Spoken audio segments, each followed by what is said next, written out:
25장 1절부터 14절의 말씀을 시작하면서 1절 말씀은 이렇게 시작하고 있습니다. 이것도 솔로몬의 잠언이요 유다 왕 히스기야의 신하들이 편집한 것이니라. 25장서부터 이 이후에 나오는 말씀은 솔로몬의 그러한 잠언인데, 그 솔로몬의 잠언 중에서도 그 히스기야 왕 때에 아마 구전으로 지금 내려왔던 그러한 잠언들을 히스기야 왕 시대에 그 신하들이 편집하여서 그것을 다 모아갖고 만든 것이 바로 이 잠언 25장 이후에 나오는 그러한 잠언이라는 겁니다. 이미 우리가 잠언의 말씀을 보았던 것 같이 22장까지는 솔로몬의 잠언, 그 첫 번째 잠언이 나와 있었고요. 그 중간에 지혜자의 잠언이라 그래서 23장, 24장에서 잠언의 그 지혜자의 잠언, 이름 없는 그러한 지혜자의 잠언이 나왔고, 이제 25장서부터는 솔로몬의 잠언이라고 하면서 히스기야의 신하들을 통하여서 편집한 그러한 그 잠언이 나오고 있는 겁니다. 그런데 이 25장 이후 오늘 본 그러한 말씀은 왕에게 그리고 또한 신하에게 주시는 그러한 잠언, 지혜의 말씀이 바로 오늘의 말씀입니다. 우리 2절 말씀을 이렇게 시작하고 있습니다. 우리 같이 한번 읽어보도록 할까요? 이를 숨기는 것은 하나님의 영화요 이를 살피는 것은 왕의 영화니라.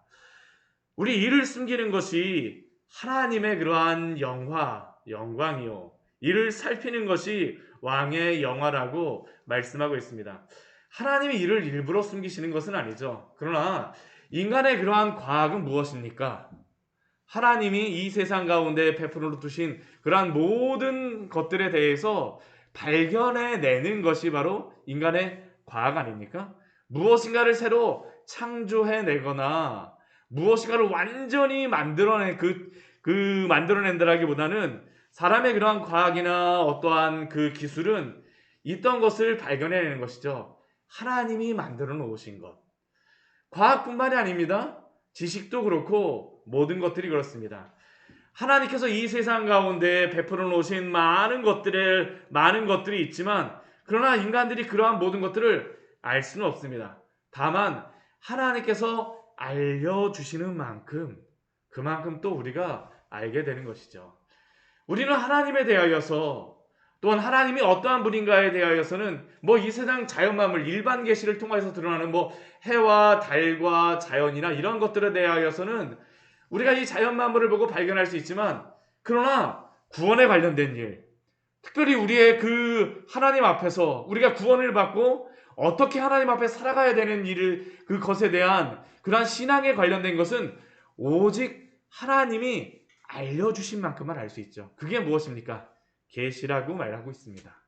성경의 말씀을 통하여서 우리에게 보여주시는 만큼 우리가 하나님 앞에서 알고 살아가는 것이죠. 오늘 그 잠언 25장 2절의 말씀은 신명기 29장 29절의 말씀과 통하는 말씀이라고 할 수 있습니다. 우리 말씀 같이 한번 보도록 할까요? 우리 신명기 29장 29절의 말씀입니다. 보통 이 신명기 29장 29절의 말씀은 하나님의 뜻에 대하여서 우리가 생각을 할 때 많이 보는 그러한 말씀입니다. 우리가 우리에게 주는 그러한 귀한 말씀이죠. 우리 신명기 29장 29절의 말씀입니다. 구약성경 제가 가진 성경은 309페이지입니다. 같이 한번 읽어보도록 하겠습니다. 감추어진 일은 우리 하나님 여호와께 속하였거니와 나타난 일은 영원히 우리와 우리 자손에게 속하였나니 이는 우리에게 이 율법의 모든 말씀을 행하게 하심이니라. 하나님이 감추시고 하나님이 사람에게 드러내시지 않은 것은 사실 사람은 알 방도는 없습니다. 하나님이 보여주시는 만큼에 대하여서. 그러나 우리가 하나님의 뜻에 대하여서 지혜롭게 살아가는 방법은 무엇입니까? 하나님의 뜻이 무엇입니까? 라고 우리가 그 궁금해하며 하나님 앞에 우리가 기도를 하고 살아가지만 하나님의 뜻은 다른 게 아닙니다. 오늘 29절 말씀에 분명히 말하고 있죠. 감추어진 일은 우리 하나님 여호와께 속한 일이고 하나님이 그것에 대해서 알려주기 전까지 우리가 알 수 없어요. 그러나 하나님이 우리에게 드러내신 일, 나타내신 일, 그것은 누구에게 속하 있습니까? 우리와 우리 자손에게 속하여 있나니 우리는 하나님이 우리에게 보여주신 것을 가지고, 하나님이 우리에게 계시하여 주신 것을 가지고, 하나님이 우리에게 베풀으신 그 지혜를 가지고 우리는 순종하며 거룩하게 살아가야 되는 것이죠.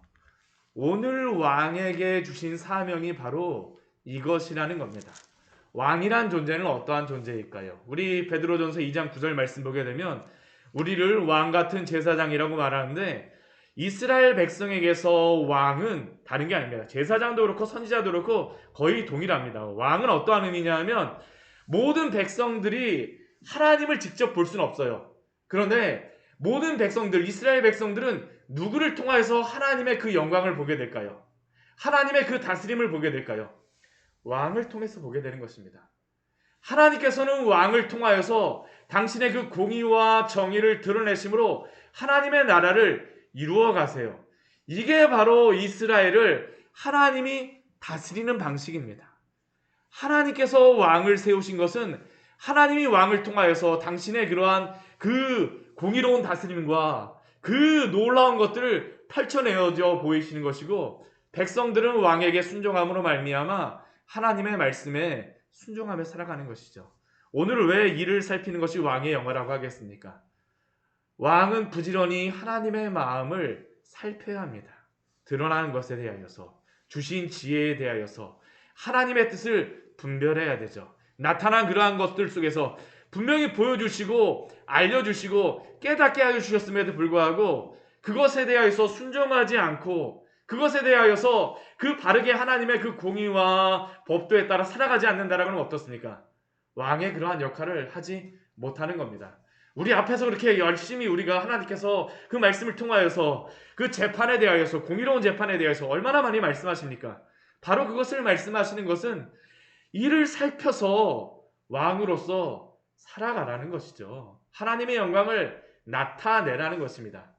또한 그것이 바로 우리를 왕 같은 제사장으로서 하나님의 성도를 부르신 목적입니다. 세상의 많은 사람들은 하나님을 보지 못해요. 그러나 누구를 통하여서 하나님의 영광을 보게 될까요? 우리를 통하여서죠. 어제 저녁 말씀에 우리 사도행전 말씀을 통하여서 보았었는데, 바울과 실라가 감옥에 갇혔습니다. 감옥에 갇힌 그 바울과 실라가 그 감옥 속에서 그 죄수로서 있었지만, 하나님의 일을 하다가 감옥에 갇혔지만 낙심하지 않아요. 그 속에서 무엇을 하냐면 열심히 기도하고 찬송을 합니다. 근데 열심히 기도하고 찬송을 할 때 어떤 일이 벌어질까요? 지진이 일어나고 옥문이 열리고 그 모든 죄수를 포박했던 그런 것들이 모두 다 풀려버립니다. 그러자 어떤 일이 일어나냐면 그 간수가 그 깜짝 놀라갖고 왔을 때에 그 사도 바울과 실라에게 무엇이라고 말합니까? 아니 도대체 어떻게 하여야 내가 구원을 얻으리까? 어떻게 간수가 죄수에게 구원을 얻으리까라고 질문할 수가 있습니까? 다른 게 아니죠. 사도 바울과 실라를 통하여서 드러내신 하나님의 영광을 바로 그 간수가 보았기 때문입니다. 하나님의 그 왕 같은 제사장으로서 그 일을 감당하는 것이죠. 우리도 동일합니다. 우리가 하나님 앞에서 하나님이 나타내신 그 뜻과 지혜에 따라 살아갈 때에 우리의 영광을 나타내는 것이 아니라 우리를 통하여서 누구의 영광을 드러내실까요? 하나님의 영광을 드러내심을 기억하십시오. 우리 말씀을 같이 한번 찾아보도록 할까요? 우리 베드로전서 우리 2장 9절의 말씀입니다. 이것이 드러난 말씀이 바로 베드로전서 2장 9절의 말씀이죠.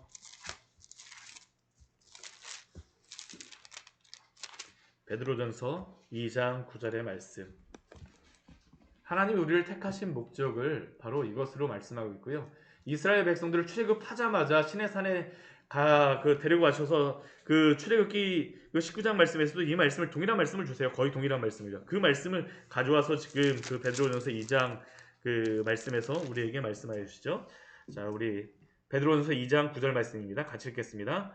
그러나 너희는 택하신 족속이요 왕 같은 제사장들이요 거룩한 나라요 그의 소유가 된 백성이니 이는 너희를 어두운 데서 불러내어 그의 기이한 밑에 들어가게 하시니에 아름다운 덕을 선포하게 하려 하심이라.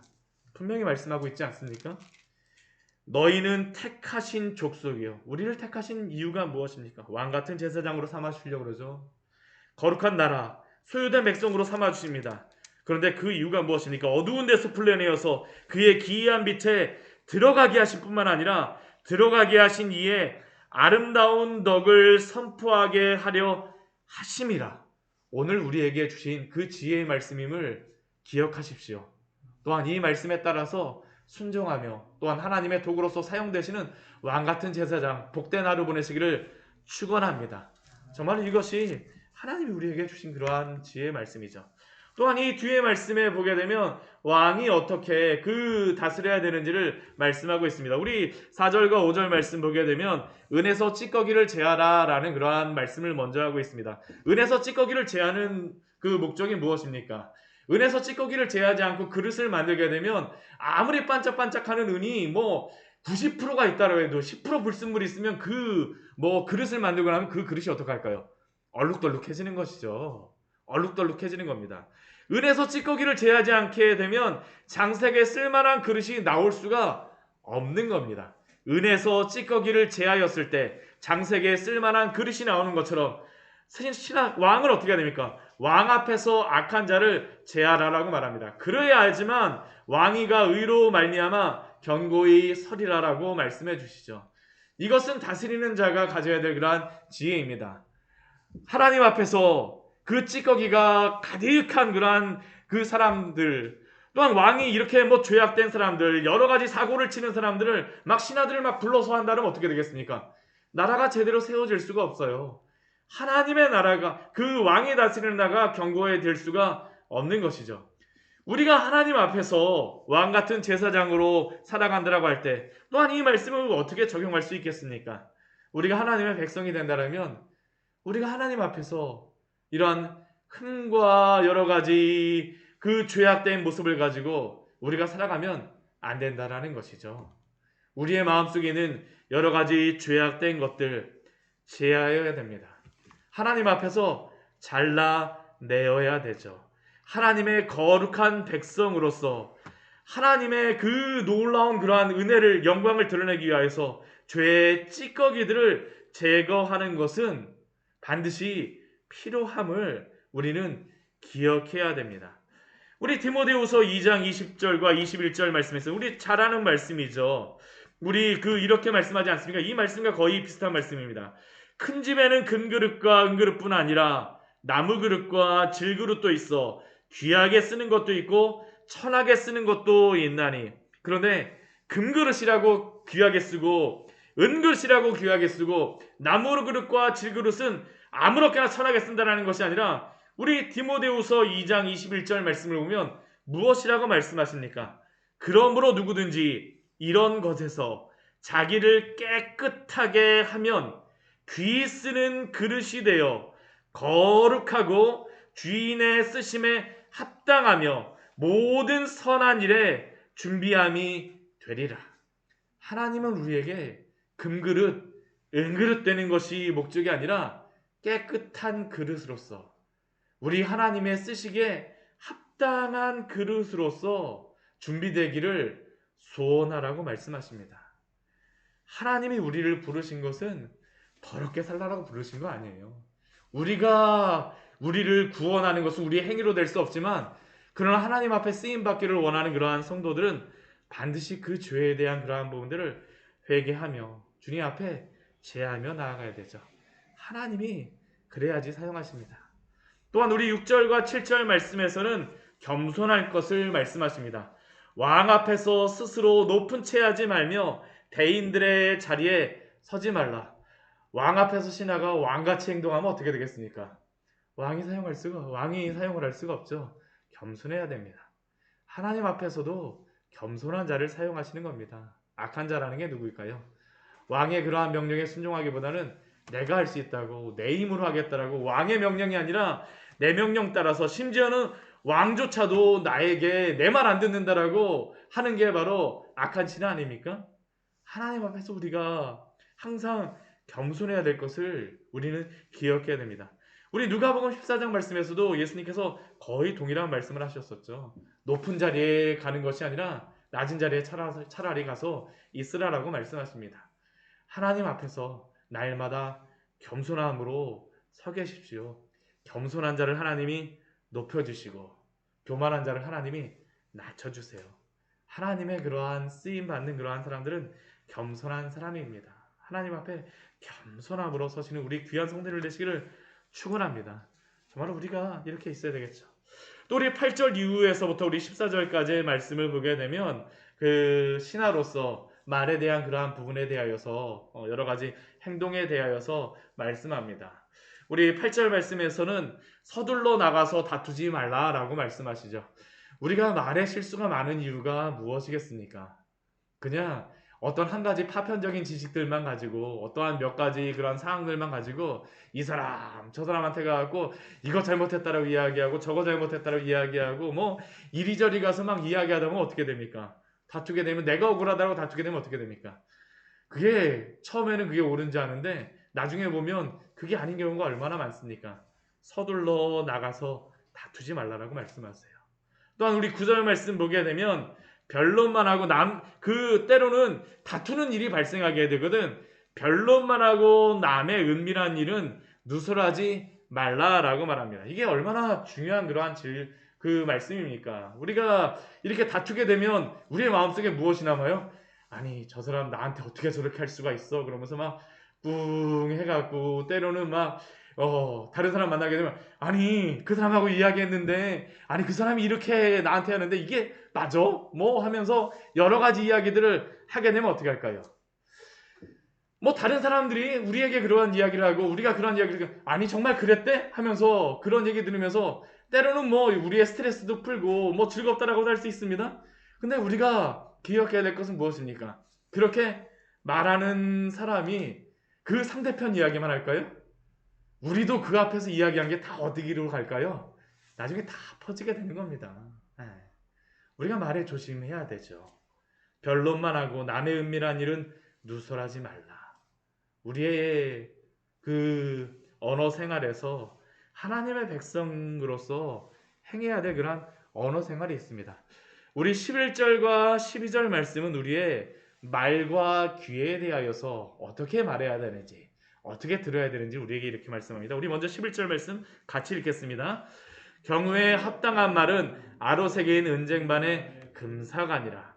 서둘러 다투어 말하는 것이 아니고 남의 은밀한 일을 누설하는 것이 아니라 어떠한 말을 해야 되겠습니까? 하나님의 성도들은 경우에 합당한 말을 통하여서 하나님의 영광을 드러내시기를 축원합니다. 이러한 것이 바로 은쟁반의 금사가 같다라고 말하죠. 우리 듣는 기도 또한 필요합니다. 우리 이 12절 말씀에서는 이렇게 말씀합니다. 같이 읽겠습니다. 슬기로운 자의 책망은 청종하는 귀에 금고리와 정금 장식이니라. 우리 여기 책망에 대하여서 말씀하고 있지만 사실은 그 책망이 이 슬기로운 책망이 아무리 좋은 그러한 그 교훈과 훈계여도 그 책망을 아유 이 얘기 또 하시나? 아니 뭐 얼마나 배웠다고 나도 그거 다 알고 있는데 하면서 듣지 않게 되면 어떡할까요? 아무것도 아니라는 것이죠. 우리 슬기로운 자의 책망은 꼭 그 슬기로운 자의 책망이 의미가 있는 사람은 누구입니까? 청중하는 귀를 가진 사람입니다. 모두 귀가 있다라고 하여서 그것을 들을 수 있는 것이 아니라는 것이죠. 그 귀가 무엇입니까? 금고리와 정금 장식과 같다라고 말합니다. 우리의 교만한 마음으로 우리를 높이는 것이 아니라 하나님의 말씀에 겸손히 순종하십시오. 우리가 들어야 될 가장 중요한 그러한 말씀은 무엇이겠습니까? 하나님의 말씀에 순종하는 것이죠. 하나님이 오늘 우리에게 어떻게 말씀하여 주시는지 주여 우리에게 들을 길을 주옵소서. 이게 바로 솔로몬이 하나님 앞에 기도하였던 그러한 기도의 제목 아닙니까? 다른 것 아니에요. 말할 입을 달라고 그는 기도하지 않았어요. 들을 길을 달라라고 기도하였습니다. 그게 바로 지혜 아닙니까? 청종하는 귀, 들어주는 그러한 그 귀 가운데 또한 합당한 말을 통해서 하나님의 영광을 나타내십시오. 그러한 사람이 누구입니까? 우리 13절 말씀을 보게 되면 충성된 사자라고 말씀하고 있습니다. 우리 13절 말씀도 참 제가 좋아하는 말씀인데요. 13절 말씀도 같이 한번 읽어보겠습니다. 충성된 사자는 그를 보낸 이에게 마치 추수하는 날의 얼음 냉수 같아서 능히 그 주인의 마음을 시원하게 하느니라. 하나님의 충성된 사자가 누구겠습니까? 하나님의 그 슬기로운 지혜의 말씀을 청종하는 그 귀를 가지고 또한 경우에 합당한 말을 가지고 말하는 사람 아닙니까? 그리고 그 하나님의 그 지혜의 말씀을 가서 올바르게 전할 때에 충성된 사자는 자기 이야기 전하는 게 아니죠. 충성스럽게 왕의 이야기를 전하는 사람, 그 사람은 어떠한 사람이라고 말합니까? 얼음 냉수와 같다라고 말하죠. 주인의 마음을 시원하게 하는 사람. 오늘 이제 여름이 와갖고 얼마나 덥습니까? 더운 이러한 날에 많은 사람들의 마음이 짜증나고 뭐 그러는데요. 하나님의 이 충성된 사자로서 얼음 냉수와 같은 그러한 말을 전할 때에 여러 세상을 시원하게 하고 하나님의 마음을 시원하게 해드리는 오늘 복된 하루 보내시기를 축원합니다. 같이 기도하도록 하겠습니다. 하나님 아버지